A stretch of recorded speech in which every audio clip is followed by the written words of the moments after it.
There are a lot of hidden things in Pokemon Unite that not every player knows about, so in this video I'm going to talk about 10 things that you should for sure know that are very important gameplay aspects to Pokemon Unite. Let's start straight up with the first one. It's auto-aiming. You might always think auto-aiming is bad, but there's certain scenarios where auto-aiming is actually the right thing to do. So right here you can see, if I would aim it on purpose right now, if I would start trying aiming it, you can see I'm out of range of the target dummy, right? I can't use it.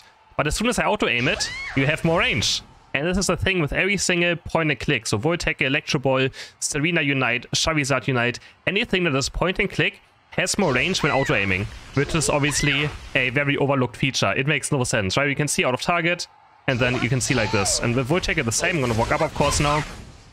But now I'm out of range, and now I'm in range.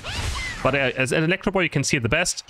So yeah, for sure something in certain scenarios, auto-aiming, if you chase down a target, will have more range and will allow you to actually catch up to the target. Before we continue, today's video is sponsored by Final Fantasy XIV Online, a massive online multiplayer game that offers dungeons, trials, raids, minigames, and much more gameplay content ready for you to be explored. You can right now download and play Final Fantasy XIV Online with a free trial until level 60 with unlimited game time. The full game is also available with this free trial on PS4, PS5, Windows, Steam, and Mac. You can also adjust what kind of difficulty you want to play the game in, either take it slow and enjoy the rich story, or challenge yourself in very difficult dungeons and raids. One of the best features Final Fantasy XIV Online has to offer is that you can play every single class with just one single character, so you can always just easily switch around depending on what class you want to try out next. You can also upgrade from the free trial to the full game and carry over your entire in-game progress.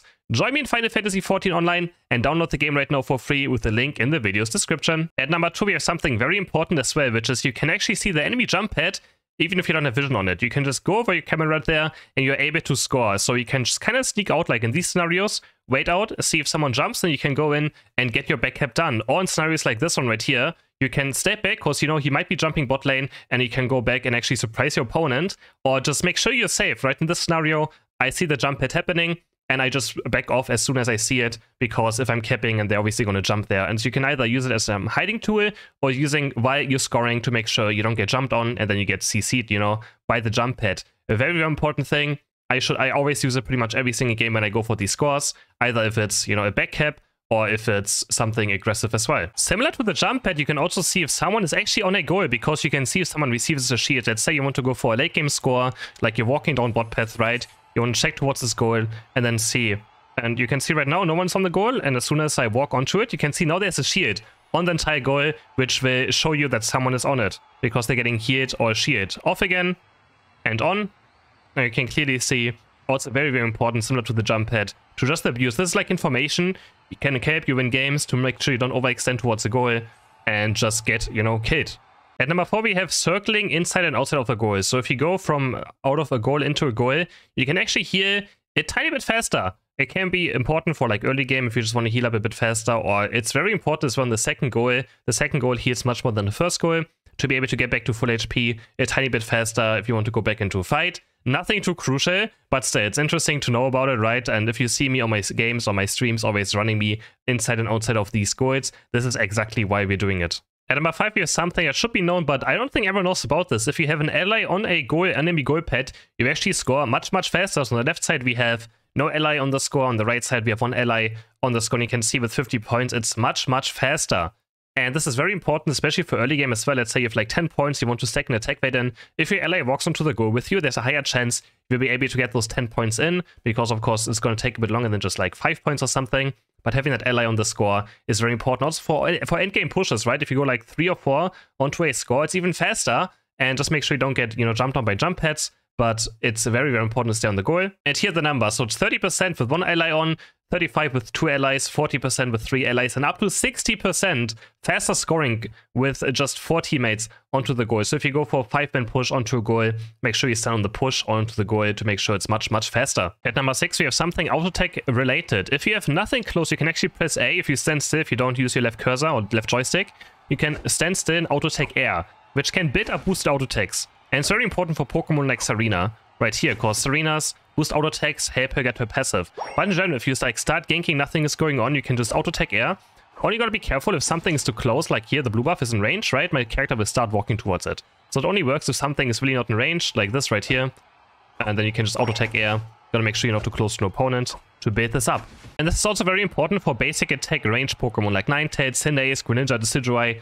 All of those can, you know, get a lot of success with this because you can auto-attack bushes as well with this. So if no enemies around but they're hidden in a bush, you can just auto-attack the bush and they will still take damage inside of this. So very good for like chasing, or if you don't have a face check or you don't know if someone's in there, you're just gonna start basic attacking a bit. On someone like Dragapult as well, if there's an enemy in this bush and you auto-attack from over here, if your passive builds up your boosted auto-attack, you know someone's in the bush. It's another tip as well for those Pokemon that maybe have something building up with the basic attack.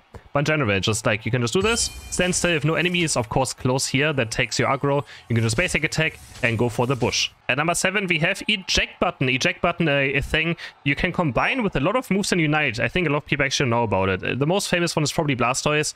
During mid-Unite move, you can actually Eject Button towards the opponents and completely redo our Unite move to something else. Also very good for surprise attacks. Let's say you're in a bush, enemies are walking in, you can cast in here, Eject Button forward to them. It is very useful, and this is why we always play Eject Button on someone like Blastoise as well.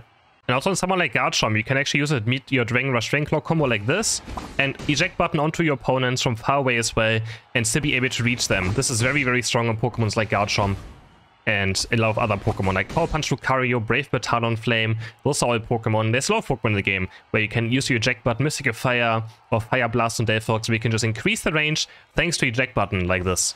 Even during the Unite move, you can Eject Button, like if you want to get the final hit on someone, like you do this, and you can Eject Button onto them with the final hit of Garchomp Unite as well, and it's such a strong thing. So if you play Pokemon and you have Eject Button, maybe check out if there's a way of combining it with your moves. On number 8, we have another item, which is Scope Lens. A lot of people don't know that Scope Lens actually has a very, very strong passive, and that's why it's on used Pokemon like Azumarill. Even though Azumarill has 1% crit rate, Scope Lens, of course, the crit rate of this is not going to use on Azumarill, but the passive is super, super insane. It deals additional damage equal to, let's say it's level 20, 75% of your attack stat when dealing a critic hit with a basic attack. So pretty much every single time you crit on a basic attack, you do an additional 75% of your attack stat as extra damage every single second. That's why on Pokemon like Azumarill, where you auto-attack on crit on every single basic attack, this passive procs every single time. Every second it's up, it's going to do additional damage for every single basic attack. And that's also why high crit rate Pokemon still want to use Scope Lens. It's not just only this. A lot of people think it's only crit rate and crit damage. No, it's an additional damage set similar to something like Choice Specs, right? But Choice Specs has a much higher cooldown. But this requirement for this, obviously your attack has to crit, and then this crit, you deal an additional extra damage. So I just want to show very fast, you see that small number right here, under the 400 run crit, that's the Scope Lens damage right here. So already on level 5, I do 186 additional damage on my basic attacks every time I crit. You can see the 186, that's Scope Lens damage, and you can see it has a cooldown. It's not going to proc on every single basic attack because it has 1 second cooldown, but it's so much extra damage you deal across the entire game thanks to the Scope Lens passive. On number 9 we have something minor, but still something people ask me a lot for. We can actually use the minimap to ping stuff as well. So on controller you press minus right here, you bring up the minimap in a bit larger, and then you use your right joystick to move around this green cursor right here, and then you can ping onto things like Rayquaza right here. And then it says let's defeat Rayquaza together, while also lightening up the minimap as well.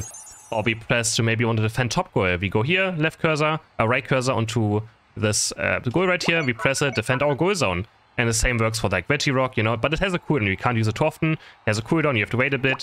And then it says let's defeat Regirock together. Still a very important thing as well. At number 10 we have the Rayquaza shield. It actually gives you damage increase. A lot of people know this, but a lot of people don't know it's only for a certain few things. It's only for the basic attack and move number 1, which in this case is Shadow Claw, because slash on the basic one is our move 1, and that's considered move 1. So Shadow Claw and auto attacks get a damage increase from Rayquaza shield, my Unite move, and my Feint attack down. So as an example right now, my Shadow Claw does 1111 damage, my Feint attack does 1097 damage, my basic attack does 756, and my Unite move does 1750 over multiple waves. And now after we have the Rayquaza shield, my Shadow Claw does 1555 damage, my Feint attack damage is exactly the same, my Unite damage is exactly the same, my basic attack does now 1058 damage. So it's quite weird how it's only for 2 things to get a damage increase, for the other doesn't. I'm not sure if that's still actually a thing that they did on mistake or not, but yeah. I hope you guys enjoyed this video, I hope it was helpful. Let me know in the comments which tip you liked the most, and I will see you guys in the next video. Bye!